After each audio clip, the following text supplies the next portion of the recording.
The PLA warns against other nations assisting India in fending off Chinese aggression.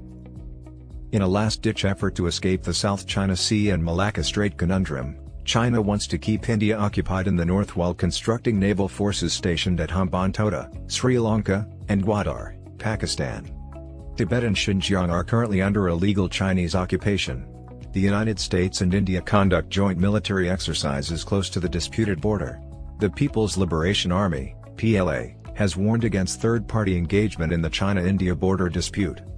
During a routine press briefing on Thursday in Beijing, Senior Colonel Tan Kefei, a spokeswoman for China's Ministry of National Defense, stated that China vehemently opposes any third party aiding India in the China-India border dispute. According to China, it is acceptable for us to bully you, but you are not allowed to defend yourself or seek assistance from others in the face of Chinese bullying. The comments were made during joint drills conducted by the US and Indian Special Forces in the northern Indian state of Himachal Pradesh, which began on August 8. In Auli, in the Indian state of Uttarakhand, which is fewer than 100 kilometers, 62 miles, from the occupied Tibetan border and the contentious China-India boundary, the two forces will conduct a new joint exercise from October 18 to October 31. Beijing and Washington are at odds over Taiwan. As a reprisal for U.S. House Speaker Nancy Pelosi's visit earlier this month, the PLA is conducting unprecedented military exercises all around the island. Beijing abruptly halted several defense consultations with the United States shortly after Pelosi's visit. According to Dan, the dispute over the China-India boundary is between the two nations. Both parties have agreed to manage the problem appropriately through bilateral discussions and have maintained efficient contact at all levels. After deadly skirmishes between Indian and Chinese troops in the Galwan Valley in June 2020, relations between the two nations have deteriorated over the border dispute. To end the standoff, the two parties have had 16 rounds of commander-level negotiations. In recent months, there have been little signs of progress in the negotiations. According to a readout from the Chinese side, the two forces concluded their most recent round of talks in July by agreeing to stabilize border regions and keep bilateral relations progressing. China intends to drag out the matter to keep India occupied in the north. China has awful fighting logistics on the mountain. Any onslaught from the north will be stopped and destroyed by a determined Indian defense. According to Dan, neither side is permitted to conduct military drills in areas close to the line of actual control, which serves as the de facto border between India and western China's Tibet-occupied region. China and India signed these agreements in 1993 and 1996.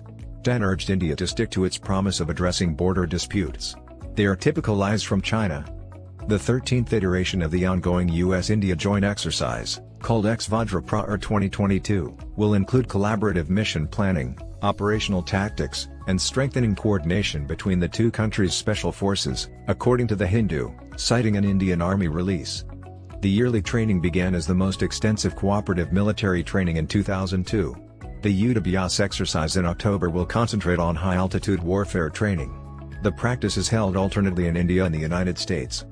According to Lin Min Wang, a professor of South Asian Studies at Fudan University in Shanghai, Beijing had been closely monitoring the US-India drills near the disputed border.